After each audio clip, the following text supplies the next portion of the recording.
Media people stay.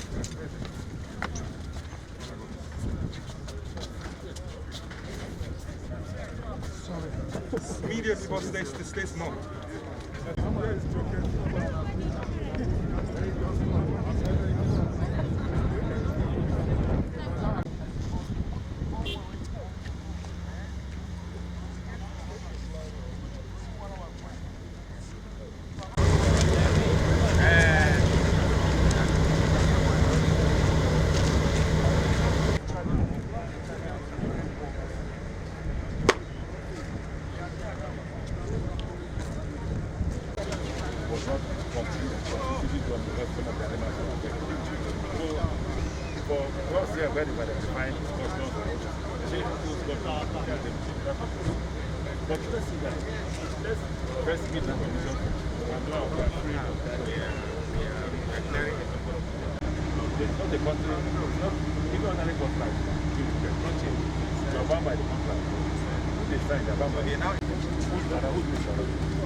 Listen, Fred, is that you back here? Yes. Camera this way now. CCECC, everyone is welcome. Your Excellency, this is the incoming session. Gentlemen of the press, this is your time. Launch, you mandated that the contract, that this project, according to the contract, which is 18 months, that it must be. But they must do what we decide, the conversation we had with them in the office. The conversation is that they must break this into different gangs so that everybody is working at the same time, living at the same time. If they do that, then I'm sure that before May 2023, we will have commercial activities on the track. Yeah? But what if they don't work according to your plan? They will, that's not the problem. Forget that. I'm here. And we also drove a long recognition. You know, it took us a long distance to get to this point. We're thinking about the accessibility of those that will be using the service. How would they get to the I'm station? sure that you're not thinking well. This route goes straight to the Kano. This goes to Kano. Behind us goes to Kaduna. So what they did is that they took us round to the almost, well, not the middle, 1/4 of the jobs. So as they continue, they will get into Kano City. In fact, that's where we're going to now. We're going to the station, where the station will be in Kano City. So that won't be a problem. Yeah. Good afternoon, sir. My name is Phoebe Atinekure. Who? Phoebe Atinekure from Liberty Television and Radio. A follow-up question. How does it tend to benefit the residents, the people here? That live here. How does this tend to benefit them? People that live here or people that will use it? Both the users. But basically, the reason why we're constructing this is that it will be able to move both passengers and cargoes, but essentially cargoes. One of the most important economic nerve centers of Nigeria is Kano. Why this track is the most economically viable track is because of Kano and Lagos. The moment you leave out Kano and Lagos, it won't be viable again. So the economic activities that take place in Kano can be conveyed to Lagos. Vis-a-vis those who import from Lagos or produce in Lagos, they can also do the same thing. So to create jobs, already the cost of land here, if you see, yes, it won't be the same. So the economic value here is much more than it would be before the construction. Then that's also the other one, the one I usually tell people. You can walk in Abuja and take off from Kano. You know that? just like they did now in Kaduna. If you put in the 6 or 5 o'clock train, if you put 6 o'clock train, it may take you 2-3 hours to get to Abuja, and you go to work and come back. That way you reduce the cost of accommodation, you reduce those who maintain 2 homes, one in Abuja, one in Kano. At the weekend they come to their wives at home in Kano. They can now live in Kano and go to work in Abuja. Yes? Honorable Minister, sir. My name is Nathan of the Nigerian Times. Sir, what's your assessment of the work so far after this inspection? Are you satisfied, sir? I am. Any other question? Honorable Minister, sir, my name is Nemeka Iheanacho of AIT. Nemeka, happy New Year. How are you? I'm fine, thank you so much, sir. Please, Nigerians, actually, before I came for this inspection, some persons I want to ask the question on their behalf.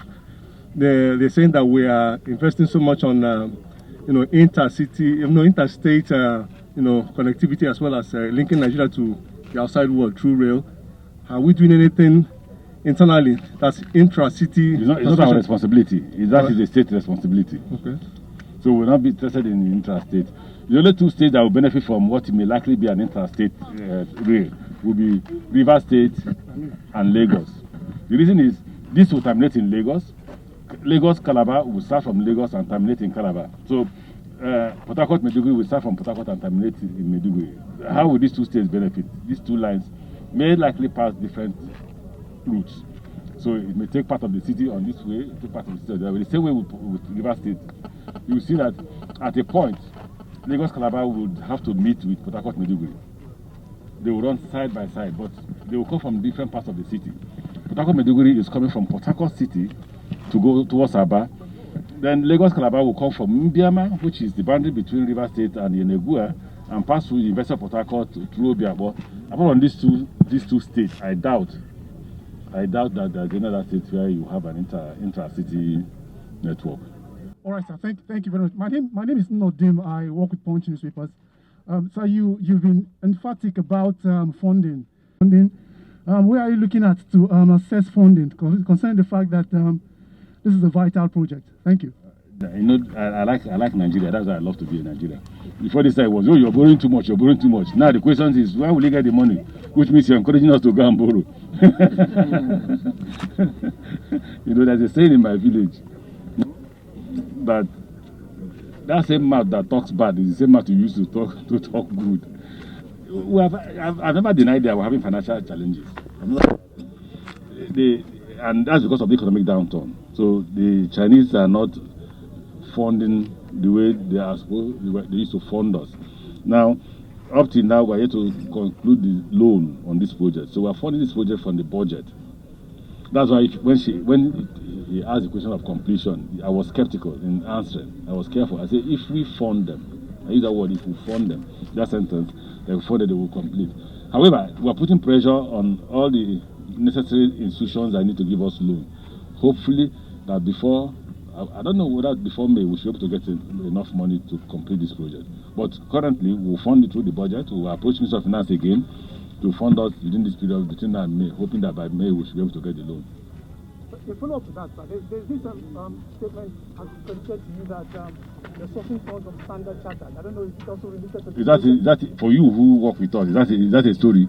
It's not a story. All of you should know that we are negotiating with Standard Chartered Bank for loans. That's not news. Okay, sir. Sir Francisca from ITV, talking about that cost. Ask the Chinese. Where are they? Where is Jack? Jack is here. I hope you're hearing them. I hear clearly.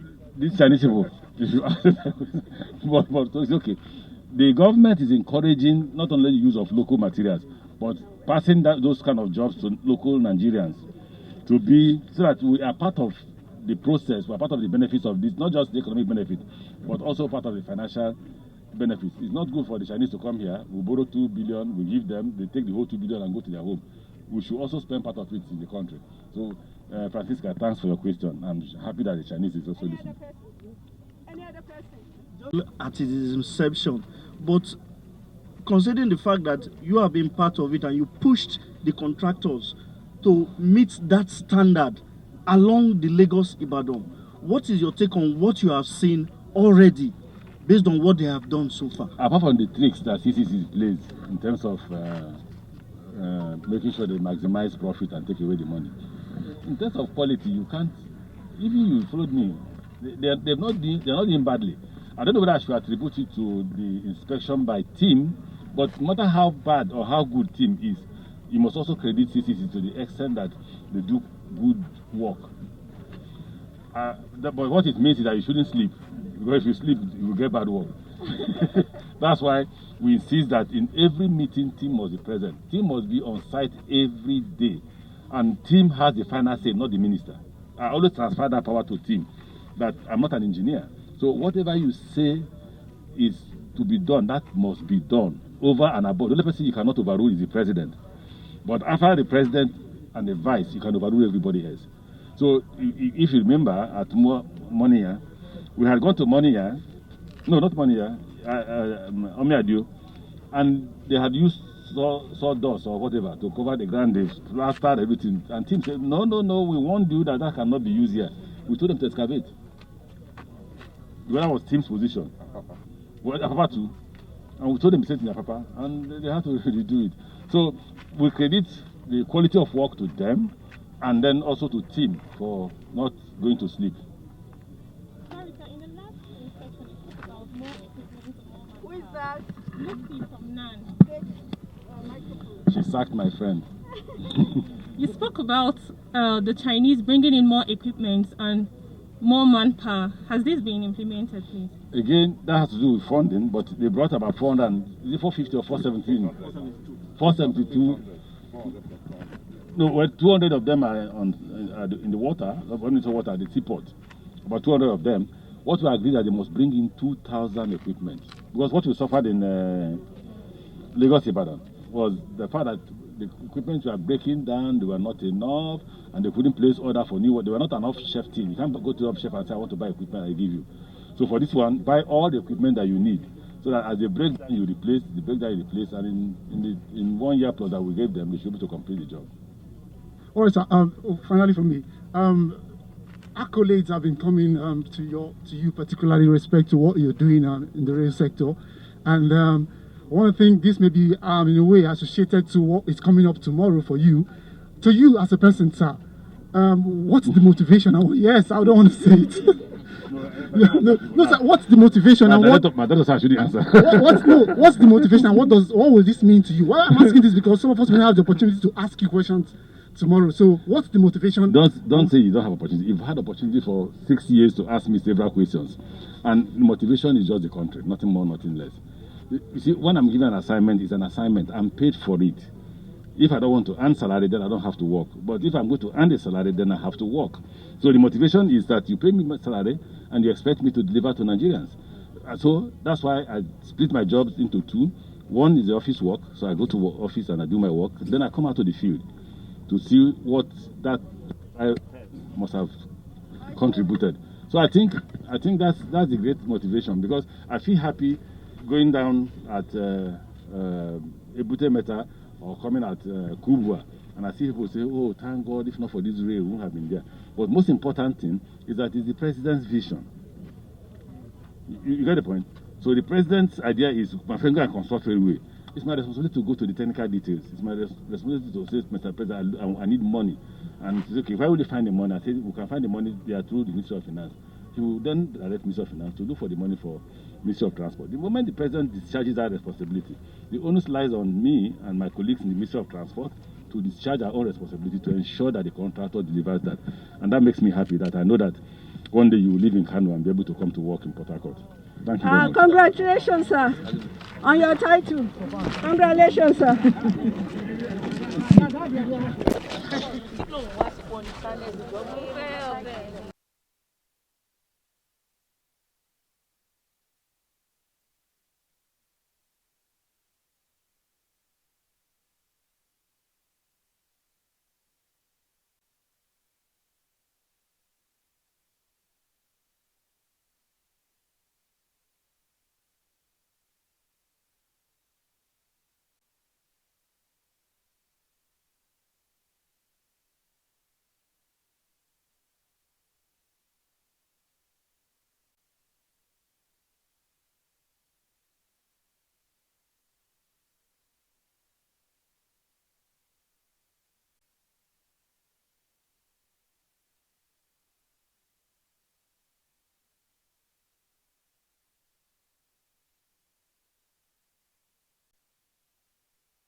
Thanks for checking out SYMFONI on YouTube. Please be sure to subscribe and like our videos for updates.